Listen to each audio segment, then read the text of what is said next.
मेरे प्रिय छात्रों एवं छात्राओं, आशा करता हूं कि तुम सभी स्वस्थ एवं प्रसन्न होगे।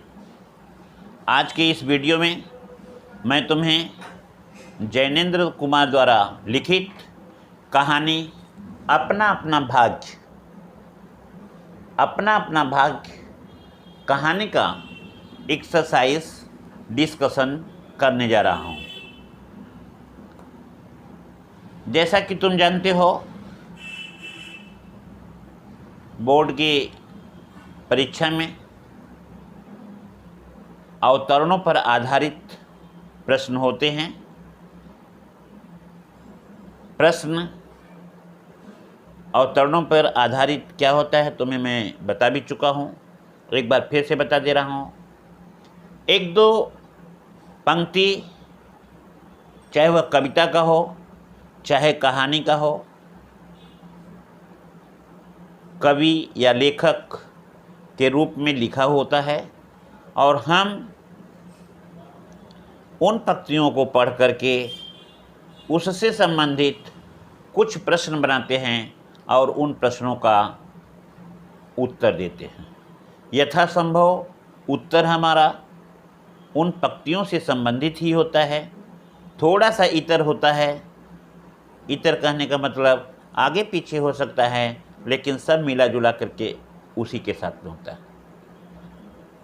एक दो पंक्तियों के जो कहानी की होती है उसमें 4 प्रश्न होंगे। 4 प्रश्नों में कोई प्रश्न 3 नंबर का होगा तो कोई 2 का होगा, फिर कोई 2 का होगा तो फिर कोई 3 का होगा। इस तरह से 3-2, 2-3 या 2-3, 3-2 या 3-3, 2-2 करके किसी भी तरह से आगे पीछे नीचे ऊपर तुम्हें 10 नंबर के 10 अंक के वे 4 प्रश्न होते हैं। तुम्हें ध्यान से देखना पड़ेगा, उत्तर सटीक देना पड़ेगा। तुम्हें सटीक देने का मतलब ये मत समझना कि सपोज दैट कोई प्रश्न तुमको दिया है, एक ही लाइन में तुमने एक ही वाक्य में उसका आंसर दे दिया, जबकि उस पर नंबर 2 या 3 अंक हैं, तो तुम सोचोगे कि सर आंसर तो यही हो रहा था, मैंने तो लिखा था, फिर क्यों नहीं मिला। तो तुम्हें मैं बता देना चाहता हूँ, थोड़ा सा रेफरेंस लेकर के, उसका संदर्भ लेकर के तुम अपने उस प्रश्न में 1-2 लाइन 3 लाइन बढ़ा दोगे तो वह तुम्हारा पूर्ण ढंग से एकदम, जिसे हम कहते हैं कि कंप्लीट आंसर होगा। तो इस तरह से थोड़ा सा तुम अपने से उसमें बढ़ा लेना। तो मैं अब शुरू करने जा रहा हूँ अवतरणों पे आधारित प्रश्न। अवतरण क्या होगा, यहाँ पे देखोगे अपना भाग पेज नंबर 26 पे पहला लाइन छोड़ दोगे। यहाँ पे देखोगे यहाँ पे लिखा हुआ है, नैनीताल की संध्या धीरे धीरे उतर रही थी। नैनीताल की संध्या धीरे धीरे उतर रही थी, रुई के रेशे से भाप से बादल हमारे सिरों को छू छू कर बेरोक टोक घूम रहे थे। अब यहाँ पे जो प्रश्न हो गया, अब पहला प्रश्न लिखोगे तुम। पहला प्रश्न कि नैनीताल की संध्या धीरे धीरे उतर रही थी, यहाँ पे धीरे धीरे उतर रही थी का क्या अर्थ है, ध्यान देना। नैनीताल की संध्या धीरे धीरे उतर रही थी, इसका क्या अर्थ है, तो ध्यान देना। जैसा कि तुम जानते हो संध्या सुंदर होती है, इसके पहले तुम्हें मैं बताऊंगा संध्या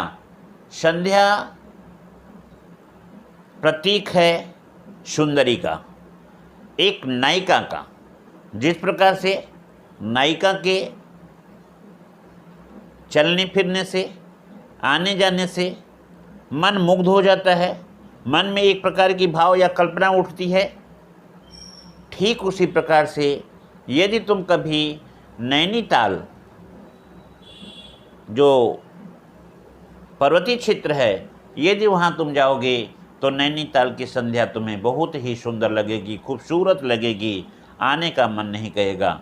लेकिन यहाँ पे जैसा मैंने बताया कि यहाँ लिखा है लेखक का आशय क्या है, तो ध्यान देना।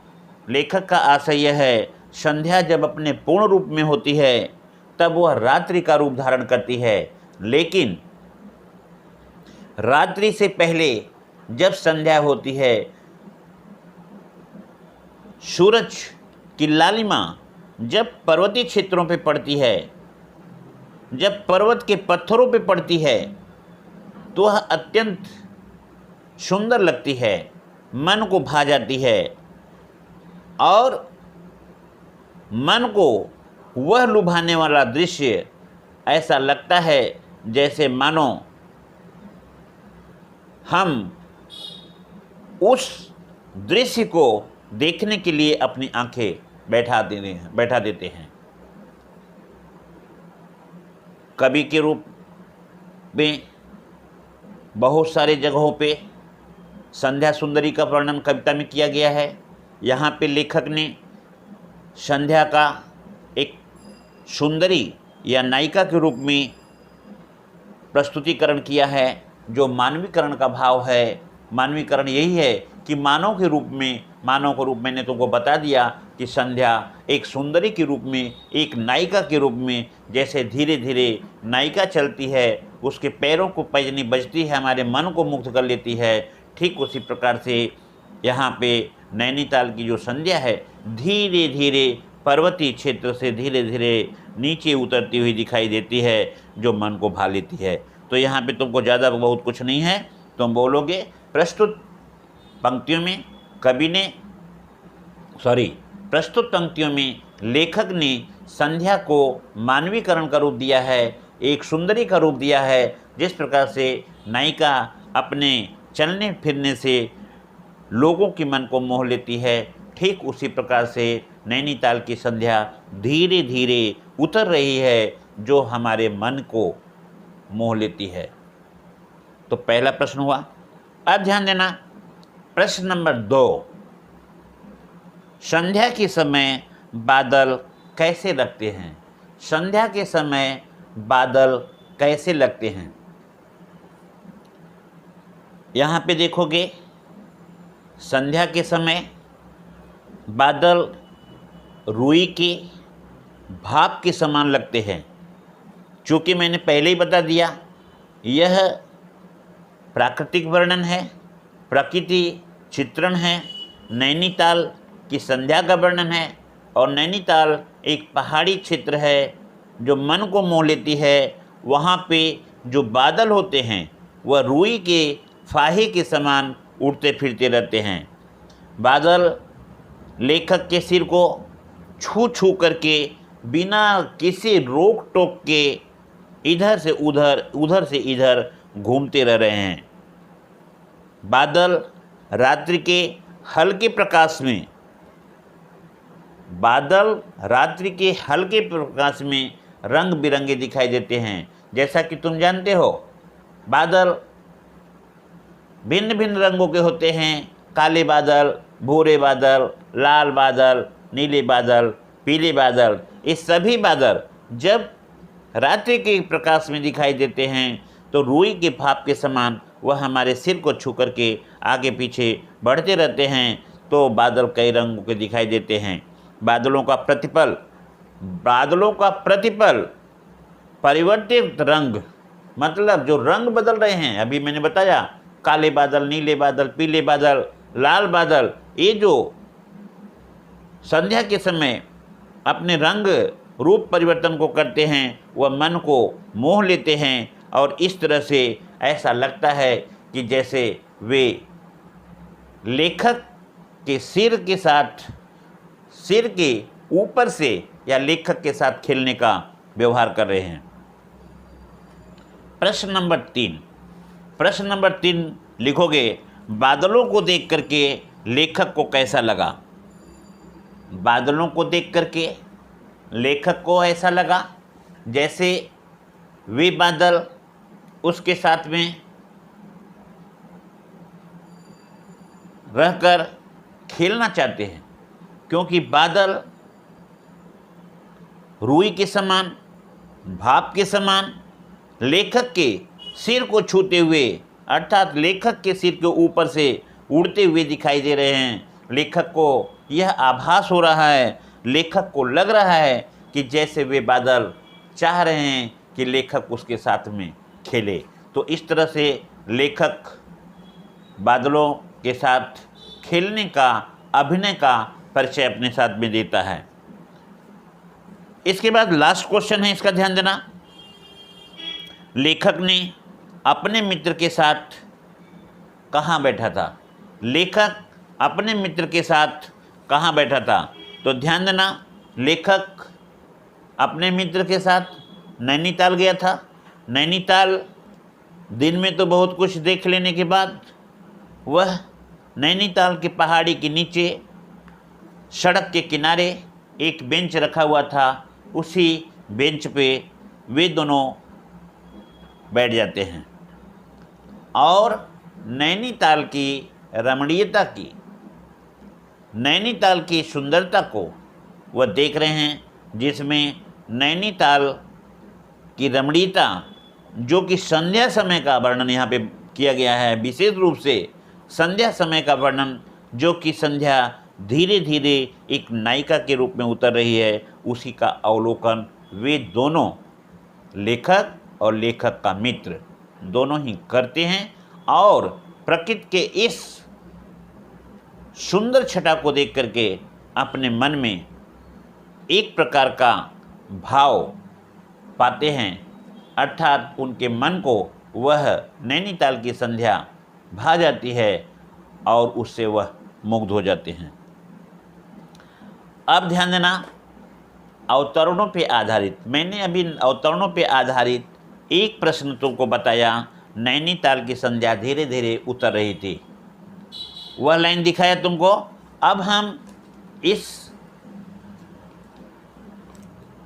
पाठ का दूसरा प्रश्न तुम्हें अवतरणों पे आधारित बताने जा रहा हूँ, जो है यहाँ पे देखोगे, हाथ पकड़कर जरा बैठने के लिए जब जोर से बैठा लिया तो चारा न रहा, सनक से छुटकारा पाना आसान न था और जरा बैठना भी जरा न था। ये 2 लाइन था, मैंने तुमको बताया। आप ध्यान देना, इस 2 लाइन में पहला जो प्रश्न होगा तुम्हारा, यह पहला प्रश्न होगा, किसने किसका हाथ पकड़ करके बैठा लिया? किसने किसका हाथ पकड़ करके बैठा लिया? तो ध्यान देना, जैसा कि मैं पढ़ा रहा हूँ, यहाँ पे अपना अपना भाग्य कहानी है। लेखक और लेखक का मित्र नैनीताल भ्रमण पे गए हैं, संध्या का समय है। घूम टहल करके जब वह पहाड़ी के नीचे आते हैं तो पहाड़ी के नीचे सड़क पे एक बेंच रखी रहती है।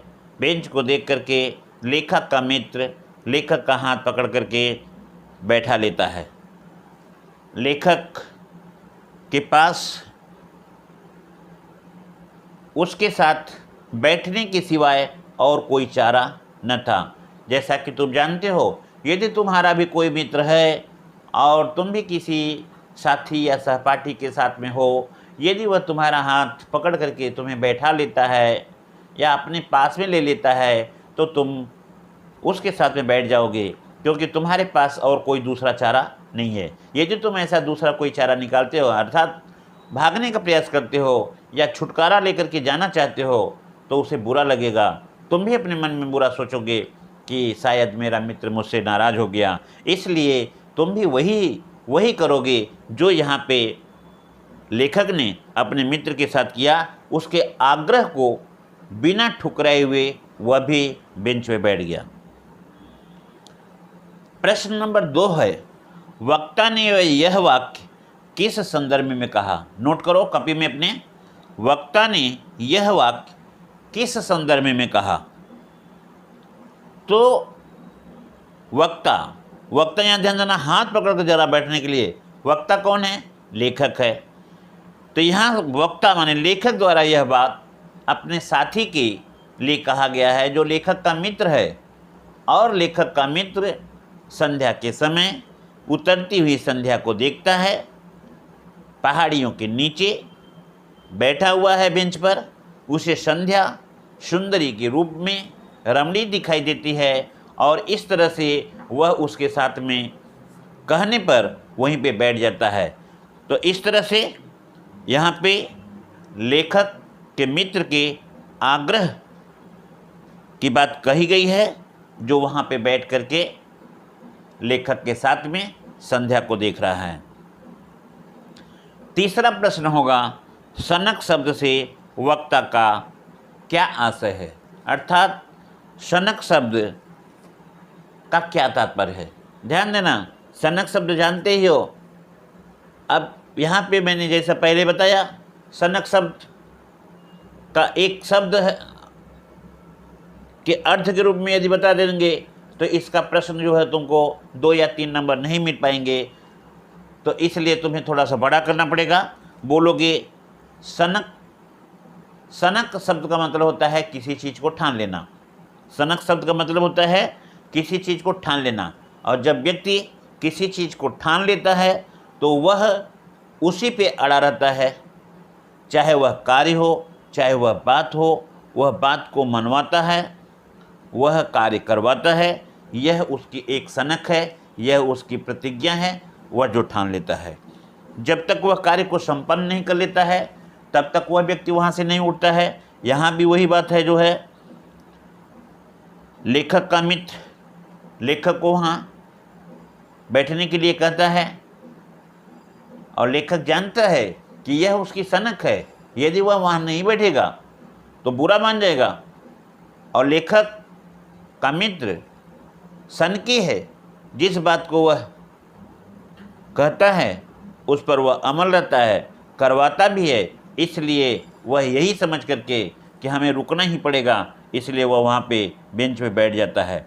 लेखक का ध्यान देना, वहाँ बैठना, जैसा कि भी मैंने तुमको बताया, हाथ पकड़ करके कहा जरा बैठ लो। जरा बैठने का तात्पर्य जरा से नहीं है, जरा माने थोड़ा, थोड़ा कहा, जरा बैठने के लिए बोला, लेकिन अब वहाँ पे बैठ गया है आराम से। संध्या से लेकर के, ये बात तुमको अभी आगे चलोगे देखोगे, रात के 9 बज गए तो वह जरा सा कह करके बैठाता है, लेकिन जरा का मतलब नहीं हुआ कि थोड़ा सा, बल्कि उसे काफ़ी देर तक बैठाया रहता है। लेखक समझता है कि लेखक के मित्र का कहने का मतलब जरा का मतलब जरा नहीं होगा, बल्कि काफ़ी देर तक होगा, लेकिन वह वहीं पे बैठ जाता है। फिर भी चुपचाप बैठा, कुढ़ रहा है अपने मन में कि बेकार का जो है कह रहा है बैठने के लिए, बैठने से कोई फ़ायदा नहीं, बल्कि इस समय हम चले अपने होटल में, अपने कमरे में, क्योंकि संध्या हो चुकी है, रात्र होने वाली है, जाड़े का मौसम है, अपने कमरे में रहना चाहिए। लेकिन लेखक का मित्र उसे वहाँ पे बैठा लेता है, इसलिए वह अपने मन में कुढ़ता है। एक प्रश्न और, अचानक वक्ता के मित्र ने उससे क्या कहा। अचानक वक्ता के मित्र ने उससे क्या कहा। अब वक्ता जैसा समझते ही हो, लेखक अपने मित्र के साथ नैनीताल के सड़क के किनारे बेंच पर बैठा हुआ है, संध्या सुंदरी के धीरे धीरे उतरने को देख रहा है। मन तो बहुत ही प्रसन्न है, लेकिन लेखक जिसने कहा जरा बैठ जाओ, तो जरा बैठने की बात से अचानक लेखक के मित्र ने लेखक से कहा जरा देखो वह क्या है, वह क्या है। उसके कहने पर दोनों ने सामने से देखा कि कोहरे की सफ़ेदी में कुछ ही दूरी पर एक काली सी परछाई उन दोनों की तरफ चली आ रही थी। काली परछाई भागती हुई इतनी तेज़ी से आ रही है जिसे देख करके वे आश्चर्यचकित हो गए। 3 गज की दूरी से दिखाई पड़ता हुआ वह एक बालक था, जिसके सिर के बाल बढ़े हुए थे। वह सिर को खुजलाता हुआ उनकी ओर चला आ रहा था। कंधे पे एक फटी मैली सी कमीज थी, पैर उसके नंगे थे, पैर में न तो कोई चप्पल था न जूता था, शरीर पे न कोई कपड़ा था, बाल उसके उछले हुए थे, खुजलाते हुए बाल को वह दौड़ता हुआ आगे बढ़ता हुआ चला आ रहा था। उसे देख करके यह लग रहा था जैसे परछाई के रूप में वह कोई बालक दौड़ता हुआ उन्हीं की तरफ से आ रहा था। तो इस तरह से अचानक वक्ता के मित्र ने उससे यही कहा कि देखो वह क्या है, और वह क्या है से तात्पर्य है वही काली मूर्ति जो बच्चे की थी। तो इस तरह से आज मैंने तुम्हें अपना अपना भाग्य एक्सरसाइज अवतरणों पे आधारित कुछ प्रश्नों का उत्तर तुमको मैंने दिया। आज के इस वीडियो में मैं यहीं पे अपना यह एक्सरसाइज समाप्त करता हूँ। दूसरे वीडियो में फिर तुम्हें मैं और भी कुछ अवतरणों पे आधारित प्रश्नों का उत्तर व्याख्या रूप में तुम्हें बताऊंगा। आशा करता हूं कि तुम सभी को समझ में आया होगा, और यह एक मेरा निर्देश या आग्रह समझो कि जो मैं प्रश्न तुम्हें इस तरह से अवतरणों पे बता रहा हूँ, इसे तुम अपने कॉपी में नोट करते जाना, क्योंकि स्कूल जब खुलेगा तो उन सभी का आकलन होगा, उन सभी प्रश्नों को देखा जाएगा, क्योंकि जो भी टीचर तुम्हें पढ़ा रहा है वो अपने डायरी में ये सब नोट करता चल रहा है, और तुम भी इसे अच्छे ढंग से नोट करते हुए अपने कॉपी को सही ढंग से सजा करके बना के रखना। और इस साल से तो तुम्हें मालूम भी है कि अभी तुम्हारा प्रोजेक्ट भी 20 नंबर का हो गया है, तो इन सभी कॉपी को देख करके, प्रोजेक्ट को देख करके तुम्हारे अंक को और भी बढ़ा देंगे। इसलिए विशेष रूप से तुम लोग अपने कॉपी को सजा करके, कॉपी को ठीक ढंग से बना करके नोट करते रहना। यहीं पे मैं तुम्हें धन्यवाद देते हुए विराम देता हूँ।